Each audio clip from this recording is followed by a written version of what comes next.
आज की short analysis में हम डिस्कस करेंगे रैमको सीमेंट स्टॉक के ऊपर। दोस्तों ये स्टॉक अगर आप देखो तो जून 2024 से करेक्शन के अंदर चल रहा है। मोटा मोटी देखो तो दोस्तों 4 महीने यानी पूरा एक क्वार्टर इसने करेक्शन में बिता दिया। और करेक्शन में भी दोस्तों इसने दोनों तरह का करेक्शन दिया, प्राइस वाइज टाइम वाइज दोनों करेक्शन। पहले स्टॉक ने प्राइस वाइज करेक्शन दिया जहाँ पर ये स्टॉक काफ़ी हद तक डाउन साइड करेक्ट हुआ। उसके बाद ये स्टॉक ने टाइम वाइज करेक्शन दिया जहाँ पर ये स्टॉक ने एक लंबी साइडवे कंसोलिडेशन किया और अल्टीमेटली उसको ब्रेकआउट किया है। और दोस्तों ये स्टॉक के अंदर एक बहुत बड़ी डाउनवर्ड स्लोपिंग पैरेलल चैनल थी जो एक स्ट्रॉन्ग रेजिस्टेंस का काम कर रही थी। अल्टीमेटली स्टॉक ने उसको ब्रेकआउट किया है। यहाँ पर करेक्शन कंप्लीट के कंफर्मेशन मिले हैं, पॉजिटिव क्लियर डाइवर्शन मिला है और एक बहुत बड़ी रिवर्सल चार्ट पैटर्न मिली है जिसके तहत ये स्टॉक करंट लेवल से अपसाइड में 10 to 12% रनअप के लिए रेडी है।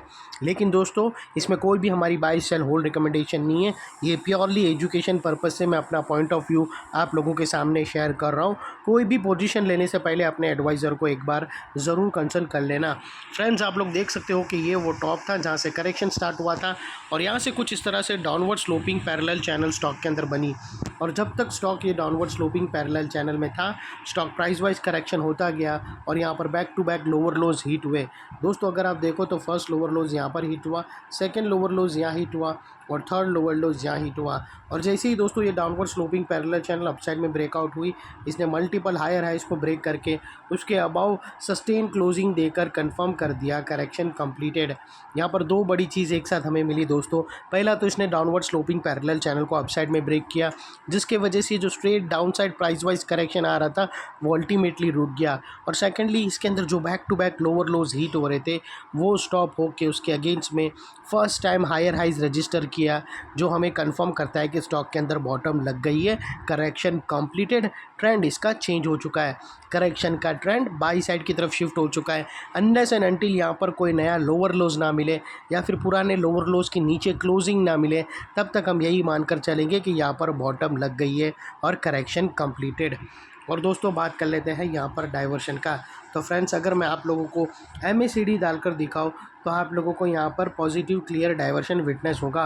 प्राइस एक्शन की जो लोअर लो स्विंग है दोस्तों अगर आप देखो तो लास्ट लोअर लो स्विंग यहाँ से वो डाउन साइड में टिल्ट हुए हैं और वही दोस्तों MACD के ऑसिलेशन देखो तो वो अप साइड में टिल्ट होके यहाँ से हमें ब्रेकआउट मिला है जो एक अपसाइड मोमेंटम पंप करेगा स्टॉक के अंदर।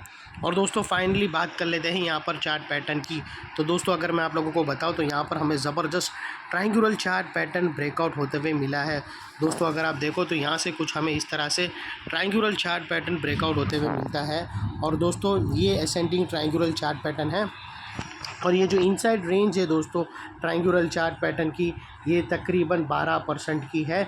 जो ये नेकलाइन से ब्रेकआउट होने के बाद अपसाइड सस्टेन मूव स्टार्ट करेंगी तो 12% तक रनअप देगी। और वो लिहाज से दोस्तों स्टॉक का जो अगला टारगेट निकल कर आता है वो 945 रुपीज़ का आता है। फ्रेंड्स 945 के पास दोस्तों यहाँ पर एक रेजिस्टेंस भी है जो एक गैप है जो गैप फिल करने आएगा ये स्टॉक। और ये टारगेट हिट होने से पहले बीच में कुछ रेजिस्टेंस भी है जो ये स्टॉक फेस करेगा जिसको हम ब्लू में कर देते हैं दोस्तों। और दोस्तों बात कर लेते हैं यहाँ पर स्टॉप लॉस की। तो आप अपने एडवाइज़र को पूछकर फर्स्ट ब्रेकआउट कैंडल के लो के नीचे क्लोजिंग बेसिस पे आप स्टॉप लॉस रख सकते हो या फिर नियरेस्ट लोअर स्विंग के पास भी आप रख सकते हो दोस्तों जो कि यहाँ पर निकल कर आता है। और दोस्तों ये भी अपने एडवाइज़र को पूछकर, और आपको इतना मेक श्योर करना है कि आपका risk to reward ratio at least 1:2 या मिनिमम 1:1.5 रहना चाहिए। यहाँ पर अगर आपको देखो तो आपका रिस्क का एरिया फ्रेंड्स इतना रहेगा और रिवॉर्ड का एरिया दोस्तों इतना बड़ा है। ये ऑलमोस्ट 1:2 1:1.5 के आसपास आराम से फॉल हो रहा है जो काफ़ी फेवरेबल है।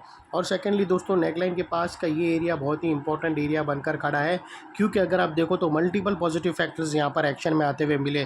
दोस्तों यही एरिया पे हमने downward sloping parallel channel upside में ब्रेकआउट होते हुए मिली, यहाँ पर ही हमें लोअर लोज हायर हाइज में शिफ्ट होते हुए मिले, यहाँ पर हमें MACD के through clear positive diversion breakout होता हुआ मिला और यहाँ पर ही दोस्तों एक ascending triangular chart pattern breakout होते हुए मिली। तो दोस्तों वो लिहाज से ये एरिया जो अभी तक एक स्ट्रॉन्ग रेजिस्टेंस था वो अल्टीमेटली स्ट्रॉन्ग सपोर्ट बनकर खड़ा है।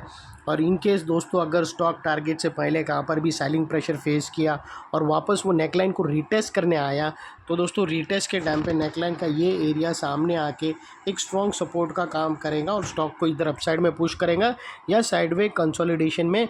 और इतने बड़े स्ट्रॉन्ग सपोर्ट के नीचे तुम्हारा स्टॉप लॉस रहना चाहिए जो आसानी से हिट ना हो। और बाय एनी चांस अगर क्लोजिंग बेसिस पे हिट हो जाता है तो दोस्तों नो इफ़ नो बट सीधा स्टॉप लॉस देकर ट्रेड को वाइंड अप कर देना चाहिए। ये थी हमारी शॉर्ट एंड स्वीट एनालिसिस।